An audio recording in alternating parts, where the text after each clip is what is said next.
Everyone warned Lucas Sterling that in the cutthroat world of New York finance, your partner is your greatest asset. But Lucas didn't want a power couple. He wanted peace. So, he married Sarah, a quiet, unassuming librarian with no connections, no fortune, and seemingly no spine. He called her his safe haven, but behind closed doors, he called her a mistake. He thought she was a nobody who would never survive his world. He was wrong. When the sharks circled and Lucas's empire began to crumble, he looked for a savior, never suspecting the woman, pouring his coffee, held the leash to the very monsters trying to destroy him. This is the story of how the nobody became the nightmare of the billionaire boys club. The rain in Manhattan didn't wash things clean. It just made the grime slicker. Lucas Sterling stood by the floor-to-ceiling window of his penthouse overlooking Central Park, the glass reflecting a man who seemingly had it all. At 34, he was the CEO of Sterling Holloway, a private equity firm that had just swallowed a mid-sized tech competitor for breakfast. He wore bespoke Italian suits, drank scotch older than his assistants, and possessed a jawline that could cut glass. But tonight, the reflection showed a man irritated by the one thing he couldn't merge, acquire, or liquidate: his wife. Sarah sat on the beige linen sofa, her legs tucked under her, reading a paperback with a cracked spine.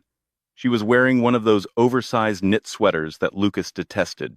It made her look shapeless, domestic. It made her look exactly like what she was, a distinct lack of ambition. "Are you listening to me, Sarah?" Lucas asked, turning from the window. The ice in his glass clinked, a sharp sound in the cavernous, silent room. Sarah looked up, pushing her glasses up the bridge of her nose. Her eyes, a soft, nondescript hazel, blinked rapidly. "I'm sorry, Lucas. I was just finishing a chapter. You were talking about the gala on Friday?" "I was talking about the board meeting before the gala," Lucas corrected, his voice tight. "Victor Halloway is making a move. He's trying to trigger a vote of no confidence. If he gets the street, James' family on his side. I'm out. Done." "That sounds stressful," Sarah said softly, placing a bookmark in her novel. "Do you want me to order something for dinner? Thai, maybe?" Lucas stared at her, a mixture of disbelief and exhaustion washing over him. This was the disconnect. He was talking about a corporate coup that would dismantle his life's work, and she was thinking about pad thai. "I don't want Thai, Sarah. I want a wife who understands that my head is on a chopping block." He walked over to the wet bar to pour another drink. "I need you to not be you on Friday night." Sarah flinched. It was a microscopic movement, a slight tightening of her jaw, but Lucas missed it. He usually missed the details when it came to Sarah. He had met her 3 years ago in a coffee shop in Brooklyn. He had been hiding from the paparazzi after a scandalous breakup with a high-profile runway model. Sarah had been the barista who didn't recognize him, didn't care about his credit card limit, and didn't ask for a selfie. She was a breath of fresh air. She was safe. Lucas, tired of women who viewed him as a rung on a ladder, had romanced her quickly. He thought he wanted a nobody, someone who would make his home a sanctuary, completely detached from the toxicity of Wall Street. But 3 years in, the sanctuary felt like a cage of mediocrity. "I'll wear the blue dress you bought me," Sarah said, her voice steady again. "And I'll stay by the buffet. I won't talk to the investors. I know the drill, Lucas." "It's not just about staying quiet this time," Lucas snapped, regretting the harshness instantly but too stressed to retract it. "Victor is bringing his new wife, Catherine. She's the daughter of a senator. She's going to work that room like a surgeon. And I have you. You're a—" He stopped himself. "A librarian?" Sarah finished for him. She stood up, smoothing down her sweater. "I'm a librarian, Lucas. I organize stories. I don't manipulate them." "Maybe you should start," Lucas muttered. "Look, just try to look expensive. Please. Evelyn Street James is going to be there. She's the matriarch of the board. She's 80, sharp as a tack, and judges people by their shoes and their pedigree. If she thinks I've married down, she'll think I have poor judgment. And if she thinks I have poor judgment, she votes with Victor." Sarah walked over to him. She reached out, straightening his tie, even though he had already loosened it. Her touch was warm, but Lucas felt a cold distance growing between them. "I promise I won't embarrass you," she whispered. "You don't embarrass me, Sarah," Lucas lied, looking over her head at the city lights.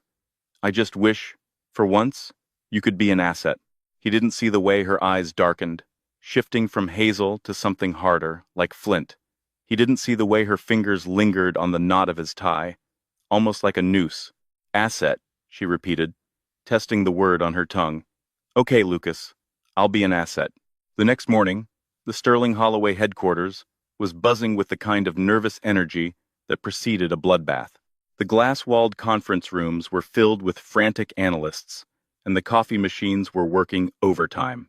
Lucas marched into his office, his assistant, Jessica, trailing him with an iPad. "Victor has been in the building since 6 a.m., Jessica whispered, her face pale. "He's having a private breakfast with Daniel Ross." Lucas stopped dead. Daniel was his oldest friend on the board. Daniel? Why is he talking to Victor? "Rumor is," Jessica hesitated, "Victor has dirt on Daniel. Something about offshore accounts in the Caymans. If Victor turns Daniel, you lose the majority." Lucas slammed his briefcase onto his mahogany desk. "Get me Daniel on the phone, now." "I tried. He's not answering." Lucas raked a hand through his hair. The walls were closing in. He looked at the framed photo on his desk. It wasn't of Sarah. It was a photo of him shaking hands with the President of the United States. He had removed Sarah's photo 6 months ago when a client had asked if she was his housekeeper. He told himself it was to protect her privacy. "What about Evelyn Street James?" Lucas asked. "Has she RSVP'd for the gala?" "She has," Jessica confirmed. "But there's a note attached to her acceptance. Read it." Jessica scrolled down. "Mr. Sterling, I look forward to the evening. I understand you will be bringing your wife. I am eager to finally meet the woman who captured the heart of our iron CEO. Do ensure she is prepared for conversation. I have little patience for silence." Lucas groaned, sinking into his leather chair. Conversation. Evelyn Street James wanted to discuss art history, geopolitical economics, and the nuances of polo. Sarah's last conversation with him was about whether they should get a cat or a dog. "She's going to eat Sarah alive," Lucas murmured. "And then she's going to eat me." He spent the rest of the day in a haze of strategy meetings, trying to whip votes, but the tide was turning. Victor Holloway was charismatic, ruthless, and currently winning. Victor was selling the board a vision of aggressive expansion, while Lucas was preaching stability. In a market hungry for returns, stability sounded like stagnation. At 7 p.m., Lucas left the office, his headache pounding. He decided to stop by a jewelry store on Fifth Avenue. He needed armor for Sarah. If she couldn't speak the language, she at least needed to look the part. He bought a diamond necklace that cost more than Sarah's childhood home. It was cold, heavy, and undeniably impressive. When he got home, the apartment was dark. "Sarah?" he called out. No answer. He walked into the kitchen. On the counter sat a single piece of paper. It wasn't a note. It was a flyer. The Street James Charity Auction, benefiting literacy in underserved communities. Lucas frowned. Why did Sarah have a flyer for a Street James event? He flipped it over. On the back, in Sarah's neat, looped handwriting, was a list of names. Asterisk, Victor Holloway. Leverage. The scandal in 2018. Asterisk, Daniel Ross. Leverage. Loyalty versus fear. Asterisk, Evelyn Street James. Leverage. The music box. Lucas stared at the paper. The handwriting was unmistakably Sarah's, but the content was alien. Leverage? What did Sarah know about Victor's 2018 scandal? Even the press had buried that. And what was the music box? The front door clicked open. Lucas spun around, hiding the paper behind his back. Sarah walked in. She looked different. She wasn't wearing the shapeless sweater. She was wearing a sharp, tailored black blazer and trousers. Her hair, usually in a messy bun, was blown out straight. She looked capable. "Where were you?" Lucas asked, his voice wavering slightly. "Library," Sarah said, kicking off her heels. Just doing some research. Research on what? She looked him dead in the eye, and for the first time, Lucas felt a shiver of unease. On assets, Lucas. You asked me to be an asset. She walked past him to the fridge, grabbing a bottle of sparkling water. I figured if I'm going to the slaughter on Friday, I should know who holds the knife. Lucas pulled the paper from behind his back. What is this? What is the music box? Sarah paused with the bottle halfway to her lips. She glanced at the paper, then back at him.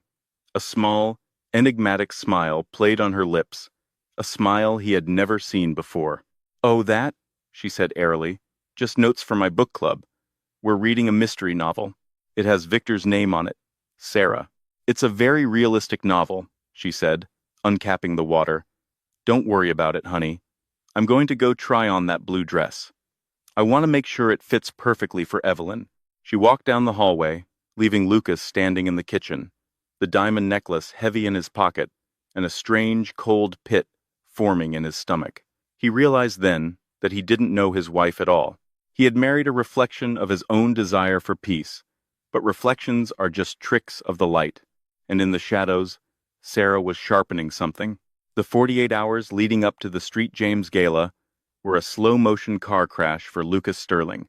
The atmosphere at Sterling Holloway had shifted from anxious to funereal. The analysts, usually loud and brash, whispered in corridors. The secretaries avoided eye contact.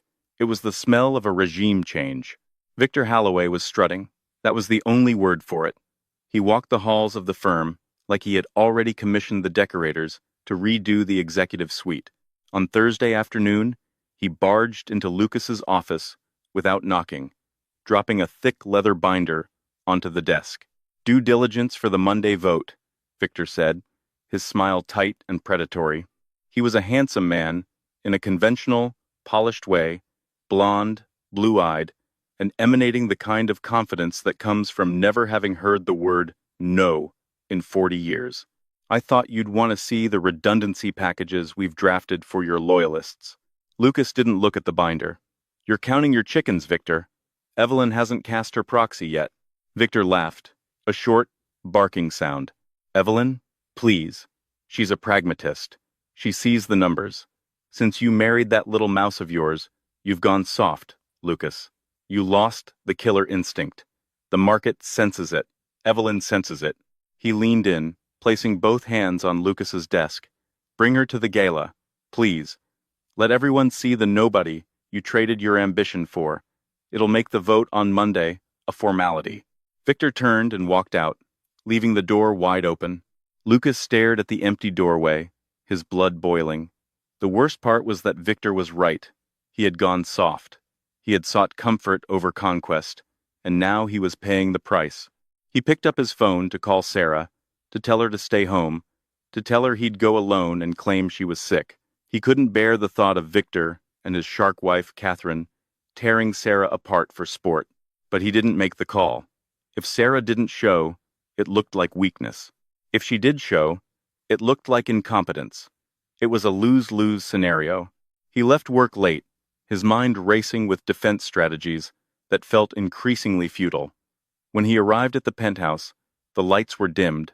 Soft jazz played from the surround sound speakers, a stark contrast to the war drums beating in his head. Sarah was in the living room, standing before a full-length mirror. She was practicing. Hello, I'm Sarah Sterling. Yes, it's a pleasure. No, I haven't read the report, but Lucas tells me. She paused, frowning at her reflection. No, that sounds defensive. Lucas watched her from the shadows of the hallway. It was painful. It was like watching a child try to learn lines for a play she didn't understand. She looked so small, so ordinary. The music box note from the night before had been shoved to the back of his mind, dismissed as a coincidence or a misunderstanding. This woman, the one talking to herself in the mirror, wasn't a mastermind. She was a librarian, trying to survive in a tank of piranhas. Sarah, he said, stepping into the light. She jumped, spinning around. Lucas, I didn't hear you come in. I was just preparing. I see that. He walked over, pulling the velvet box from his pocket. I got you something for tomorrow. He handed her the jewelry box. Sarah opened it. The diamond necklace glittered violently under the recessed lighting. It was a cascading design of white gold and diamonds, aggressive and undeniably expensive. It was the kind of jewelry meant to blind people so they didn't look too closely at the person wearing it. Sarah stared at it. Most women would have gasped. Sarah just stared, her expression unreadable. "It's beautiful, Lucas," she said quietly. "Thank you." "It's armor," he said, pouring himself a drink. "Wear it. Keep your chin up. And for God's sake, if Catherine Holloway asks you about your background, lie. Tell her you're studying art restoration or something. Anything but the library." Sarah closed the box with a soft snap. "You really think so little of what I do?" "It's not about what I think," Lucas exploded, the stress finally cracking his veneer. "It's about them. It's about the board. They want a power couple, Sarah. They want to see that I've merged with a dynasty, not someone who checks out books for a living." Silence stretched between them, thick and heavy. Sarah looked down at the box in her hands. "I understand," she said, her voice devoid of emotion. "I won't let you down, Lucas." She turned and walked into the bedroom.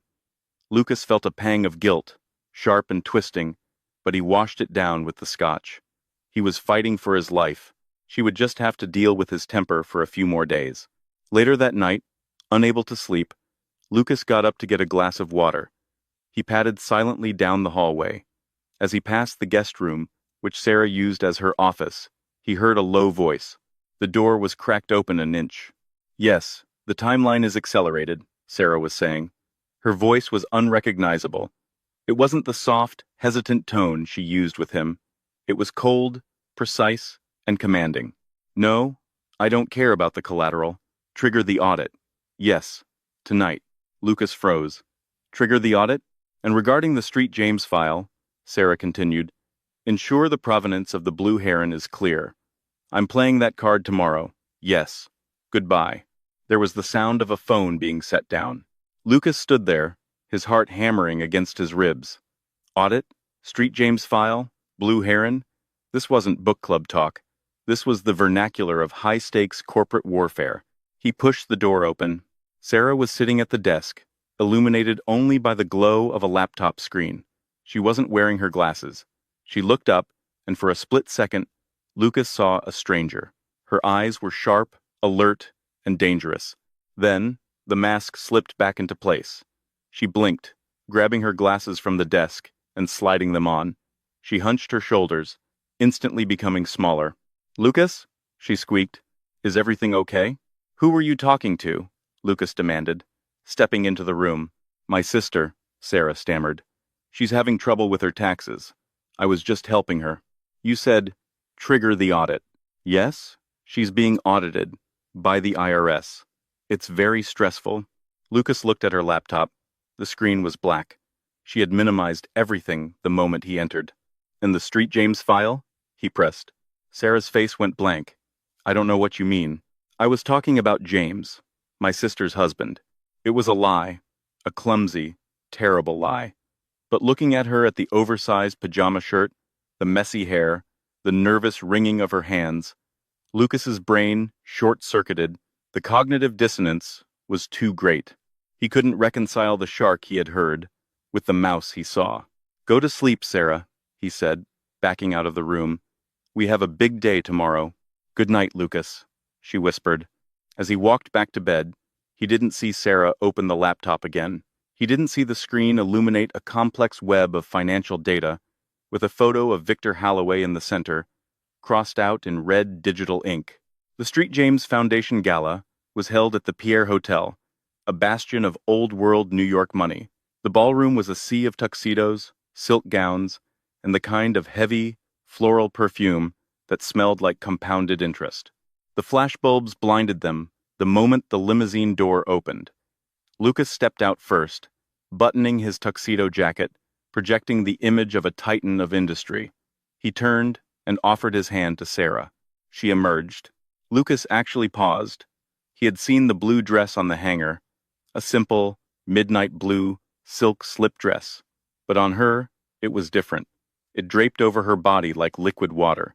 It was modest, high-necked, and long-sleeved, but the way it moved was hypnotic. She had swept her hair back into a severe, elegant chignon, and around her neck, the diamond necklace didn't look like armor. It looked like a warning. She didn't look like a librarian. She looked like a statue made of ice. "Ready?" he asked, his voice tighter than he intended. "Ready," she said. She didn't squeeze his hand for comfort. Her grip was firm, stabilizing him. They walked the gauntlet of the red carpet. Reporters shouted questions about the merger, about the stock price, about the rumors of the board revolt. Lucas gave non-committal waves. Sarah walked with a serene, detached expression, looking slightly above the cameras, as if she were observing a chaotic zoo. Inside, the air was cooler, conditioned to preserve the ice sculptures and the heavy makeup of the socialites. The ballroom was already full. "Stick to me," Lucas murmured. "And remember—" "I know," Sarah cut him off softly. "Silence is golden." They hadn't made it 10 feet before the sharks arrived. Lucas and the lovely Sarah. Victor Halloway approached them, holding a flute of champagne. Hanging on his arm was Catherine. She was wearing a red dress that was cut low enough to be a scandal and tight enough to be a weapon. She was beautiful, sharp, and had eyes that scanned Sarah from head to toe, pricing her outfit within seconds. "Victor," Lucas nodded, his stomach tightening. "Catherine, you look vibrant." "It's vintage Valentino," Catherine said, her voice a smoky purr. She turned her gaze to Sarah. "And you, Sarah, is that off the rack? It's very brave. I admire that." It was a direct hit, a public execution, disguised as a compliment. Lucas opened his mouth to defend her, to say it was bespoke, but Sarah spoke first. "Thank you, Catherine," Sarah said, her voice level and pleasant. "It's actually a reissue of a 1930s design. I felt tonight called for something classic. Trends fade so quickly, don't they? Like certain market positions." Lucas nearly choked on his breath. Victor's eyes narrowed. Catherine's smile faltered for a fraction of a second. "Fascinating," Victor interjected, stepping between the women. "Lucas, I was just speaking with Daniel Ross. He seems unwell. Perhaps the pressure of making the right decision on Monday is getting to him." "Daniel is a man of integrity," Lucas said stiffly. "He'll do what's best for the firm." "I'm sure he will," Victor smirked. "Oh, look, there he is." Daniel Ross was standing near the bar, looking pale and sweaty. He was clutching a whiskey sour like a lifeline. He was the swing vote. If Victor had him, it was over. "Excuse me," Lucas said. "I need to say hello." "I'll come with you," Victor said. "I have something to discuss with Daniel as well." They moved toward the bar, as a group. Sarah walked beside Lucas, her steps silent, on the plush carpet. When they reached Daniel, the older man looked like he wanted to vanish. "Lucas," Daniel croaked. "Victor." "Daniel," Victor purred. "We were just talking about loyalty, and how complicated it can be when past indiscretions come to light." Daniel flinched. It was subtle, but obvious. Victor had him. Whatever dirt Victor had, it was fatal. "I need to go to the restroom," Daniel stammered, setting his drink down. "Daniel," Lucas pleaded. "Stay. Let's talk." "I can't," Daniel whispered. "Actually, Daniel," Sarah spoke up. Everyone turned to look at her.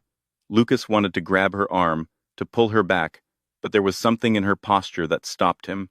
She wasn't shrinking. She was standing with her hands clasped loosely in front of her, the picture of poise. "I was hoping to ask you about your time in the Cayman Islands," Sarah said. Her voice was conversational, light.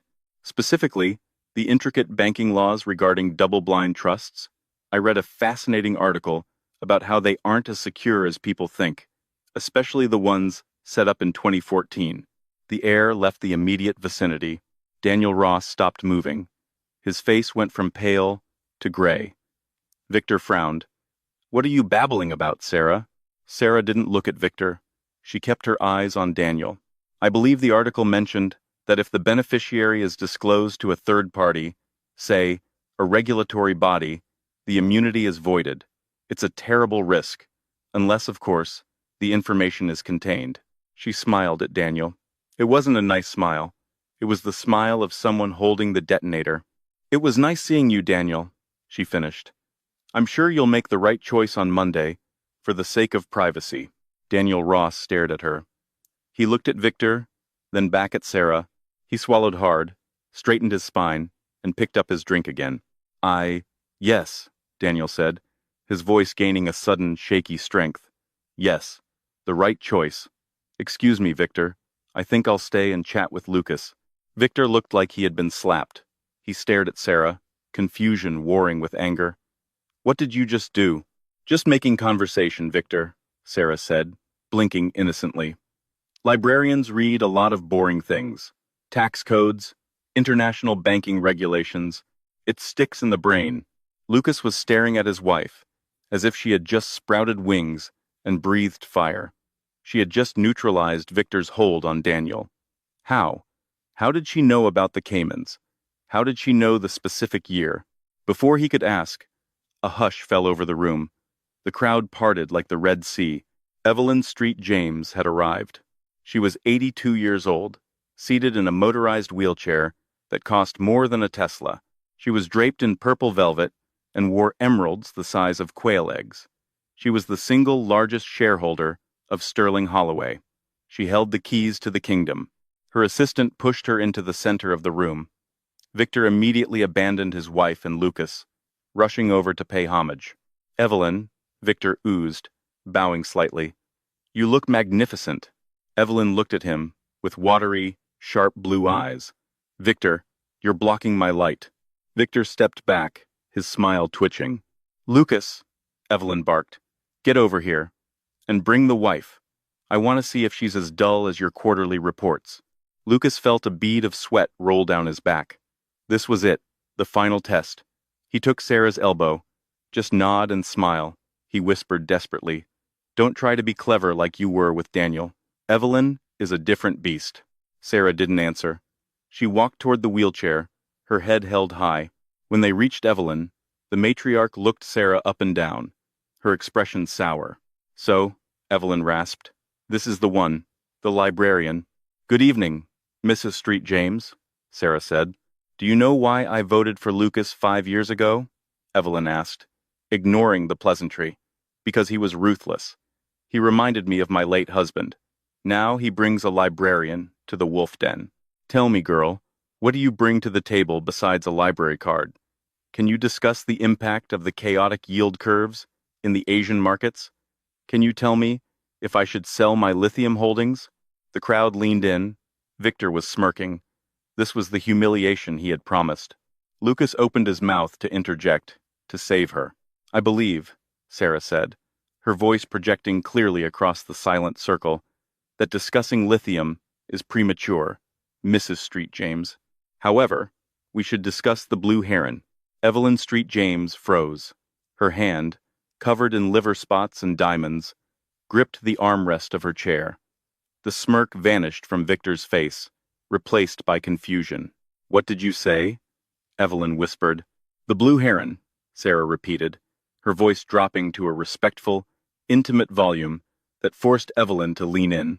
The music box you lost in Paris, in 1962, the one with the melody that plays La Vie en Rose, the one your late husband gave you before the unpleasantness with the estate.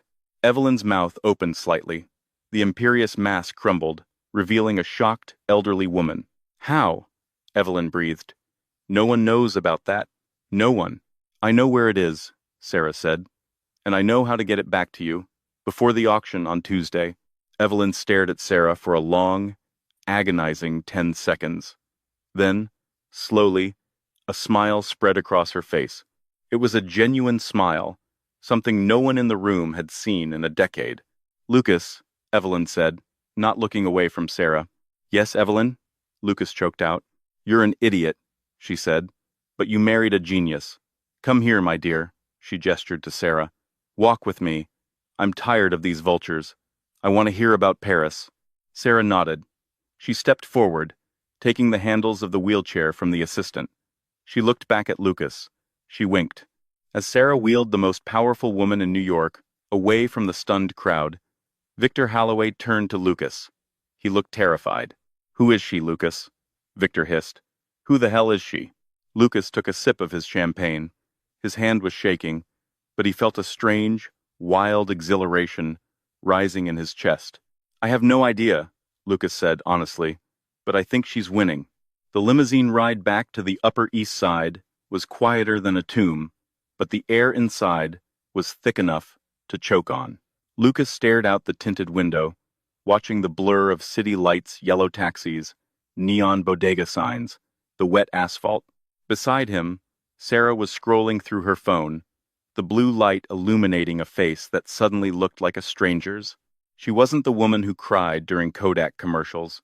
She wasn't the woman who got anxious ordering pizza over the phone. She was someone else. When they entered the penthouse, the silence shattered. Lucas tossed his tuxedo jacket onto the floor, a rare act of disorder for a man obsessed with control. Start talking, Lucas said, loosening his tie with a violent jerk. And don't give me the book club nonsense. You played Evelyn Street James like a fiddle. You terrified Daniel Ross. Who are you, Sarah? Sarah walked over to the side table and poured herself a glass of water. She took a long sip, then turned to face him. She took off her glasses, folding them deliberately. I'm your wife, Lucas. Ideally, that would be enough. It's not enough, Lucas shouted, his voice echoing off the high ceilings. My wife is a librarian. My wife doesn't know about offshore accounts in the Caymans or missing heirlooms from 1962. You humiliated Victor. You turned the board. You're a shark, Sarah, and I thought I married a dolphin. Sarah seethed. She sat down on the arm of the sofa, the silk dress pooling around her. I was never a dolphin, Lucas. You just wanted me to be one. You were so desperate for a normal life that you projected normalcy onto me. I just let you. So, what? You're a spy? No, not a spy. She looked at her hands. Before I was Sarah the librarian, I was Sarah Keene. Does the name ring a bell? Lucas frowned. Keene? No, it wouldn't. We were the help. My mother was the head housekeeper for the street, James Estate in the Hamptons, for 30 years. I didn't grow up reading books in a library, Lucas. I grew up in the servants' quarters of the most powerful families in America. Lucas stared at her, the pieces slowly clicking into a jagged picture. I saw everything, Sarah continued, her voice soft but steely. I saw the affairs, the bribes, the hidden safes, the whispered arguments in the library when they thought no one was listening. I learned that information is the only currency that matters. When I was 20, I started working as let's call it a research consultant for a crisis management firm. Rich people make messes.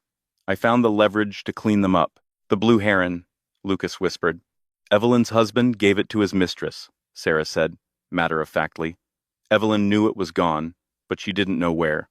I tracked it down years ago for a client, but never used the intel. I saved it, just in case. And the Cayman accounts? Daniel Ross leaves his password on a sticky note under his keyboard. He has since 2010. Some habits never die. Lucas sat down heavily on the coffee table, facing her. He felt dizzy. So, the last 3 years, was it real? Or was I just a job? Sarah's expression softened. She reached out, cupping his face. Her hands were warm, familiar. It was real, Lucas. That's the twist. I quit that life because I hated it. I hated the manipulation. I met you, and you didn't want anything from me. You didn't want dirt on arrival. You just wanted coffee. It was the first time I felt clean. I became a librarian because I wanted to protect stories, not exploit them. But tonight, you were in trouble, Sarah said, her eyes hardening. I can play the mouse, Lucas. I'm very good at it. But if someone tries to burn down my house, I will remind them why they should be afraid of the dark. Lucas looked at her, really looked at her. He saw the intelligence he had mistaken for shyness, the observation skills he had mistaken for passivity. He felt a surge of fear, but beneath it, a powerful current of awe. Victor won't stop, Lucas said. He was embarrassed tonight. He'll come at us harder on Monday. I know, Sarah said, standing up. He's going to try to discredit me. He'll dig into my past. He won't find Sarah Keene, the fix-it girl, because I buried her deep, but he will try to fabricate something. She walked over to the desk in the corner, the one she usually used for scrapbooking, and opened a drawer. She pulled out a sleek, black hard drive. "We have 36 hours until the vote," Sarah said. "Victor thinks this is a boardroom battle. It's not. It's a street fight. Are you ready to take the gloves off, Lucas?" Lucas looked at the hard drive, then at his wife. The nobody he had married was effectively the most dangerous person in his zip code. He stood up and unbuttoned his collar. "Put the coffee on," he said. "Walk me through it." Sunday passed in a blur of caffeine and data. The penthouse was transformed into a war room. Sarah connected her laptop to the main television screen, displaying a complex web of Victor Halloway's connections. "Victor is over-leveraged," Sarah explained, pointing to a series of shell companies. "He's been borrowing against his personal shares in Sterling Holloway to fund a failing real estate project in Dubai. If the stock price drops, he gets margin called. He's bankrupt. That's why he wants the merger," Lucas realized. "He needs the immediate payout to cover his losses." "Exactly. But we can't just leak this. If we leak it, the stock tanks, and everyone loses, including Evelyn. We need to perform a surgical strike." While Sarah strategized, across town, Victor Halloway was indeed desperate. He was sitting in the back of a smoky cigar bar in Midtown, meeting with a man named Gorski. Gorski was a private investigator who specialized in mudslinging. "I can't find anything on a Sarah Sterling," Gorski grunted, sliding a thin manila folder across the table. "She's a ghost. Birth certificate in Ohio, college degree from a state school, library card. Clean. Too clean." "No one is that clean," Victor snapped, his face flushed with bourbon and rage. "She knew about Ross. She knew about Street James. She's an operative. Find me something, Gorski, or make it up." "Make it up? She's a fraud," Victor hissed. "Plant a story. Tell the press she's a honey trap sent by our competitors. Tell them she's having an affair with the CFO. I don't care. Just give me something to destroy her credibility before the vote at 9 a.m. tomorrow. If the board thinks Lucas is compromised by a corporate spy, they'll oust him." Gorski nodded slowly. "It'll cost you double for a fabrication. Just do it." Victor sat back, smoke curling around his face. He would burn Lucas Sterling to the ground, even if he had to use scorched earth tactics to do it. Monday morning in the financial district was gray and rainy, matching the mood inside the Sterling Holloway boardroom. The long mahogany table was seated with 12 of the most powerful people in finance. Evelyn Street James sat at the head, her wheelchair positioned like a throne. She looked frail, but alert. Lucas sat at the opposite end. He looked tired, dark circles under his eyes, but he was calm. Beside him, the chair usually reserved for the CFO was empty. Victor Halloway strode in at 8:58 a.m. He looked victorious. He was carrying a stack of dossiers. "Good morning, everyone," Victor boomed. "Before we begin the vote on the merger and the leadership of this firm, I must bring a grave matter to your attention." The room fell silent. Evelyn raised an eyebrow. "Go on, Victor," Evelyn said. "We're listening." Victor tossed the dossiers onto the table. They slid down the polished wood, stopping in front of the board members. "We have a security breach," Victor announced, his voice grave. "Lucas's wife, Sarah. I had my suspicions after her unusual display at the gala. I had her investigated. It turns out Sarah is a pseudonym. She is actually linked to the chaotic downfall of the Grand Fenwick merger 3 years ago. She is a corporate saboteur." Gasps rippled through the room. Board members flipped through the dossiers Gorski had fabricated. They contained doctored photos, fake bank statements, and testimony from anonymous sources. "Lucas has been compromised," Victor continued, pointing a finger at his partner. "He is sleeping with the enemy. She is feeding our proprietary data to our rivals. We cannot trust his judgment. We must vote him out immediately to protect the firm." Lucas didn't move. He didn't look at the dossier. He just looked at his watch. "Are you done, Victor?" Lucas asked. "I am done when you are escorted out by security," Victor sneered. "Compelling story," Lucas said, standing up, "but I have a witness who might disagree." "Witness?" Victor laughed. "Who?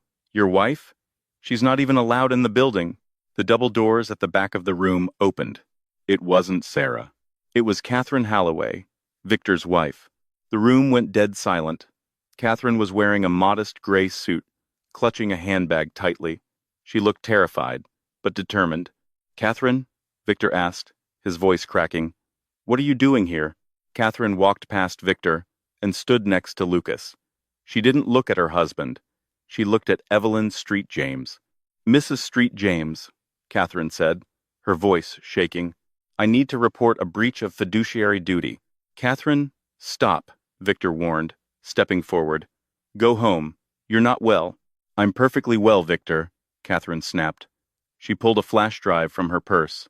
"This drive contains evidence that Victor has been siphoning funds from the Sterling Holloway Pension Fund to cover his personal debts in Dubai.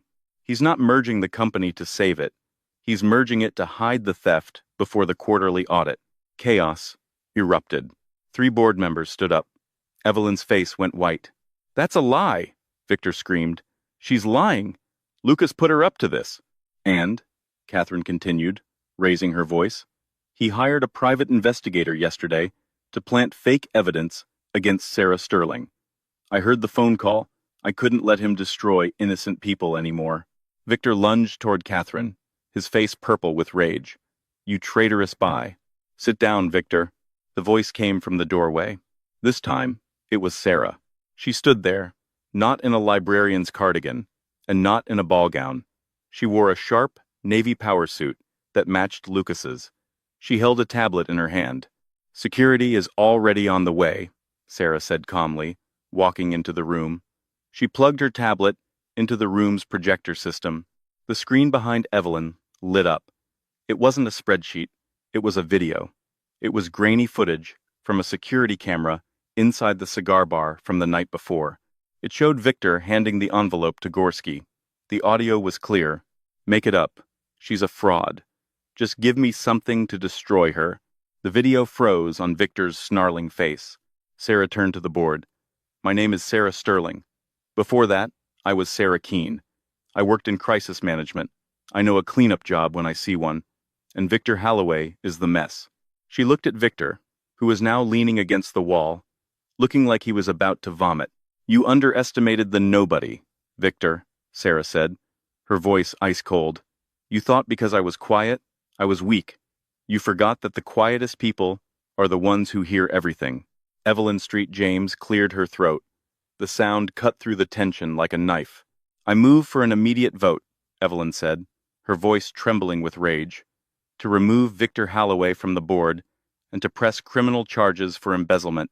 "Seconded," Daniel Ross said, almost leaping from his chair. "All in favor?" Every hand in the room went up. Even Victor's allies abandoned him. 2 security guards entered the room. "Mr. Holloway," one said, "please come with us." Victor looked at Catherine. She refused to meet his eyes. He looked at Lucas. Lucas was stone-faced. Finally, he looked at Sarah. "You?" he spat. "You're a witch." "I'm a librarian," Sarah corrected, with a small, sharp smile. "And your story is overdue. It's time to pay the fine." As Victor was dragged out, shouting obscenities, the room exhaled. Evelyn turned her wheelchair to face Lucas and Sarah.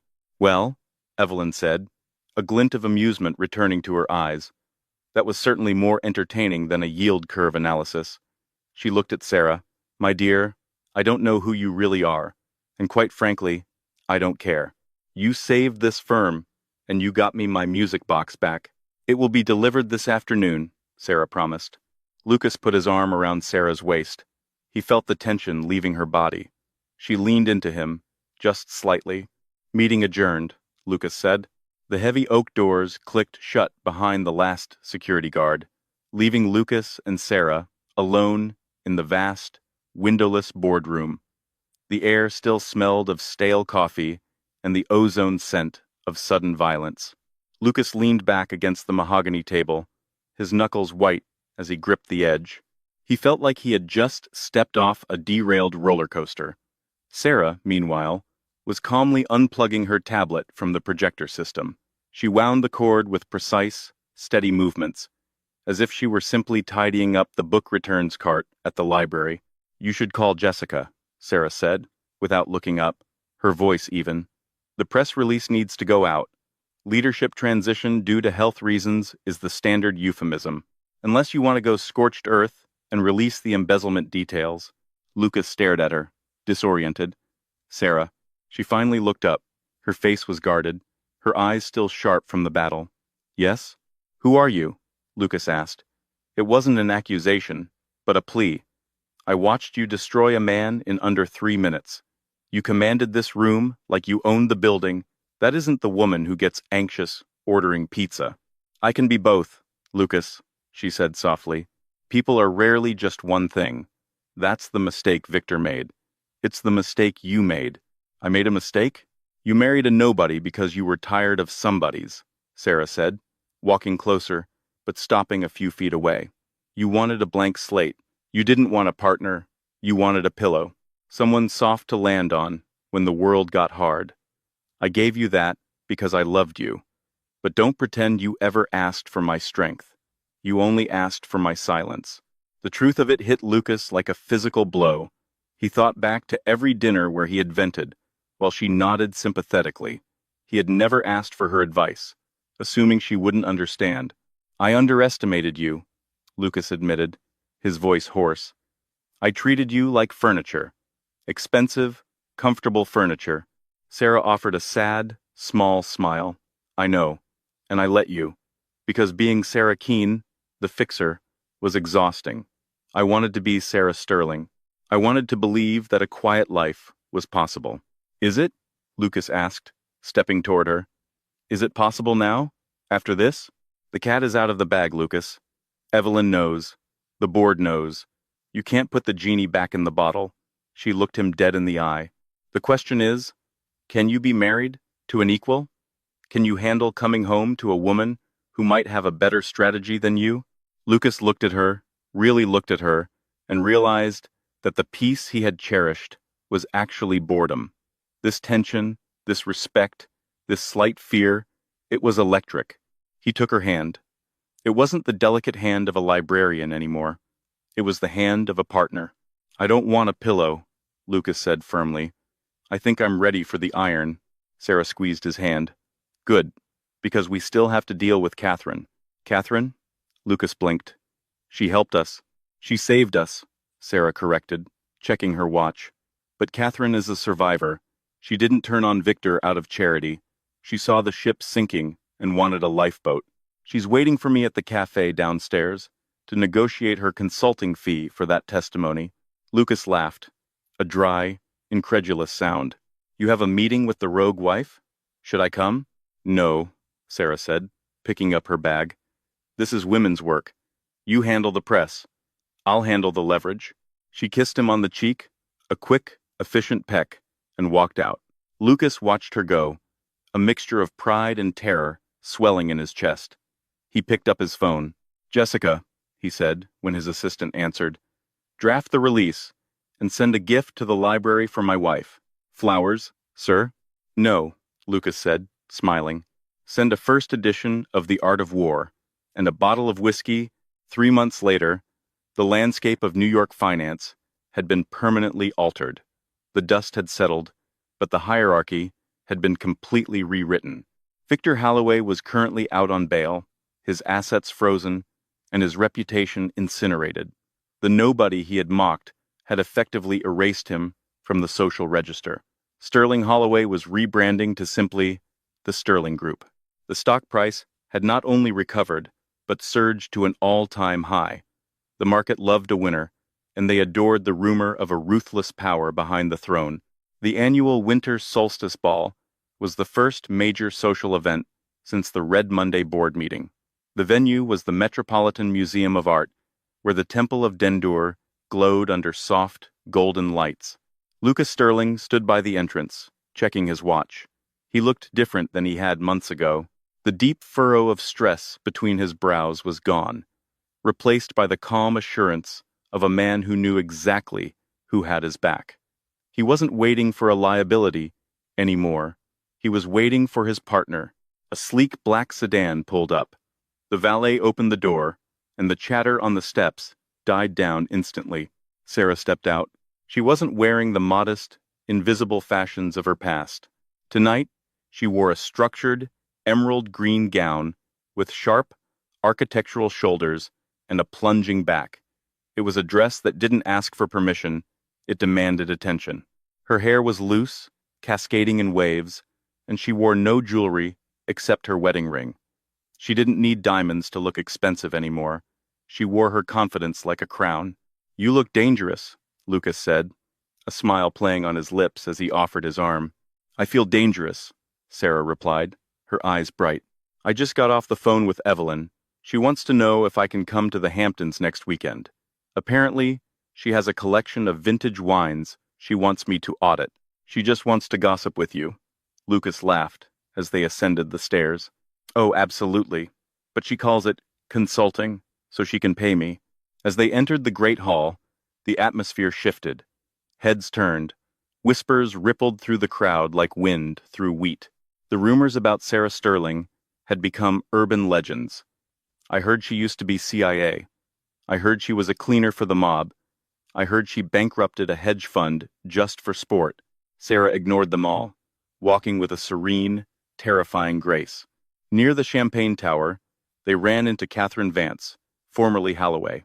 She looked relieved and younger. She had secured a quiet, lucrative consulting contract with the firm in exchange for her testimony against her husband, a golden parachute engineered entirely by Sarah. "Sarah," Catherine nodded respectfully. "Lucas, thank you again for everything." "You made the right choice, Catherine," Sarah said smoothly. "I just made sure it paid off." As Catherine drifted away, Evelyn Street James was wheeled into view. The matriarch spotted them and waved her cane.